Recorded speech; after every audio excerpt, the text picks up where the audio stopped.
Hi everybody, it's Nikki and I am here to do part 8 of the Tandem T-Slim X2 with Basal-IQ and MiniMed 670G manual mode smart guard with low management features comparison. I'm tracking Basal-IQ. This is the one I will tell you about my Basal-IQ observation. I'm going to try to make this as short as possible because I need to get out the door.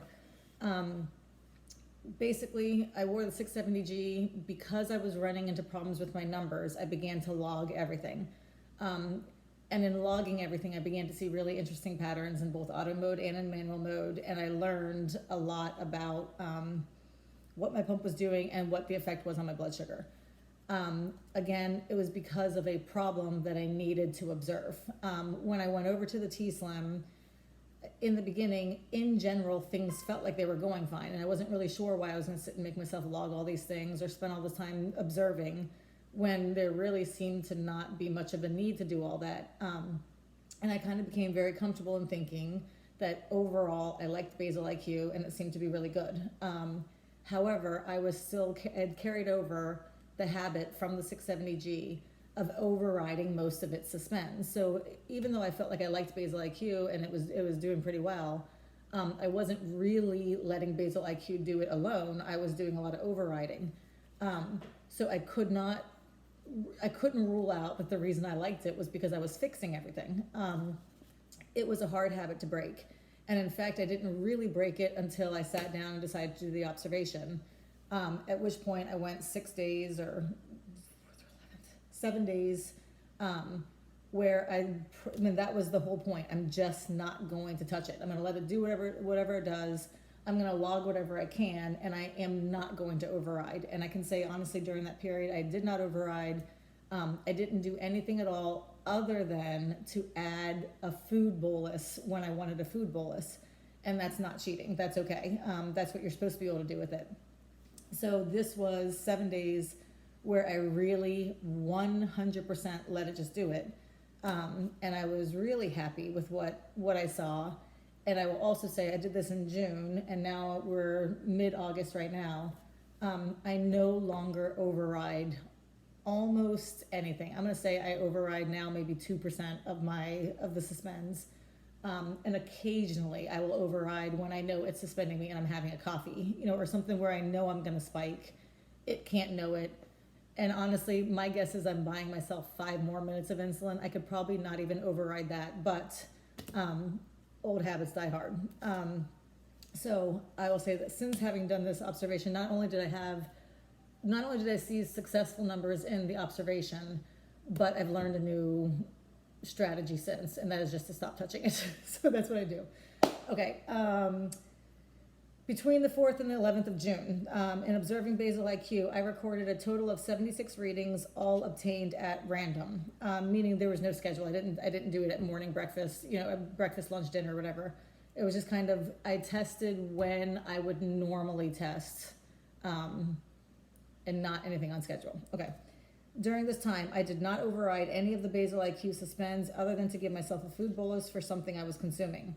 This is the most important note of all because my top priority was to see what would happen with my blood sugar if I did not manually resume insulin delivery by overriding a suspend.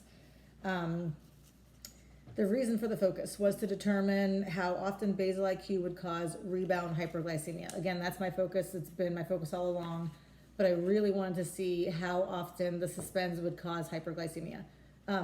I also obviously made note of how often I experienced hypoglycemia, and I did make sure to make note of how often a treatment was required on either end. I think I said this too. Okay, during this time, I did not do any scheduled finger sticks for meter comparison. I did not follow a routine at all, but tested at the times I would normally if I felt symptoms of a rise or fall before and after exercise, etc. Again, I was looking for snapshots, what it all looks like when I'm not intervening and not tiptoeing around it.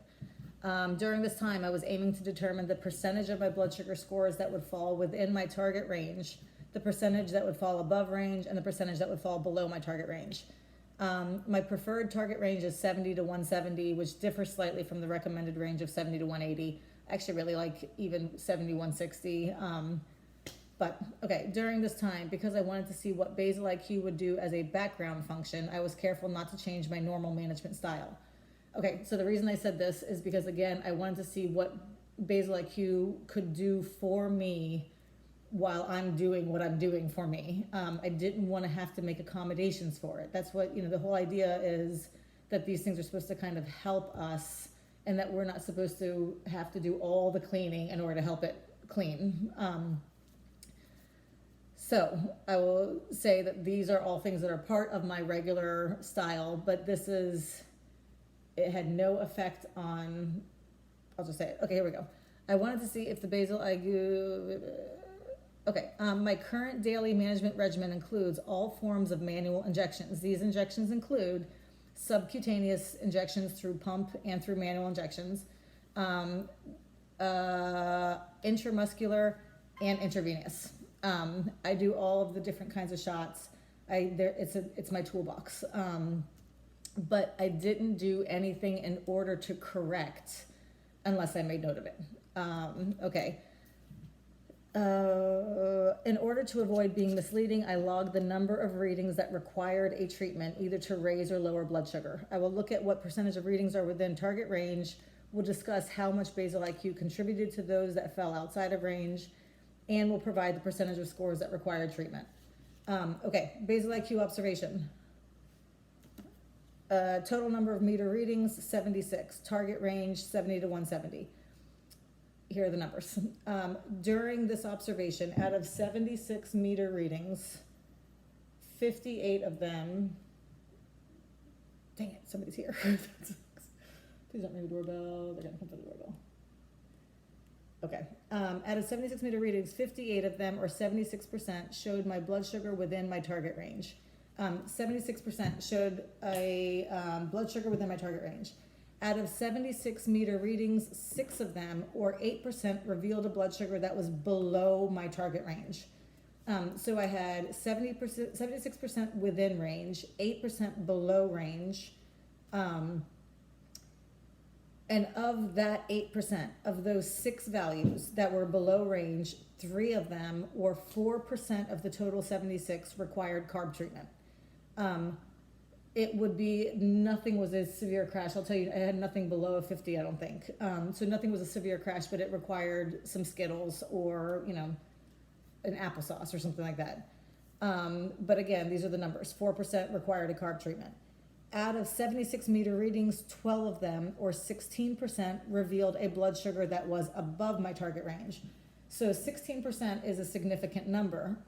However, remember, what I'm looking for is whether or not a suspend caused any of those 16%, because I'm diabetic and I know how to run my blood sugar up. And in this case, of those 12 values that were above range, 3 of them, or 4% of the total 76 readings, required a correction bolus by the next reading. Okay, here's the important part though. Although those 3 values required a bolus, only 1 of them, or 0.01% of the total 76 readings, had a sizable suspend in close enough proximity to consider it a contributor. And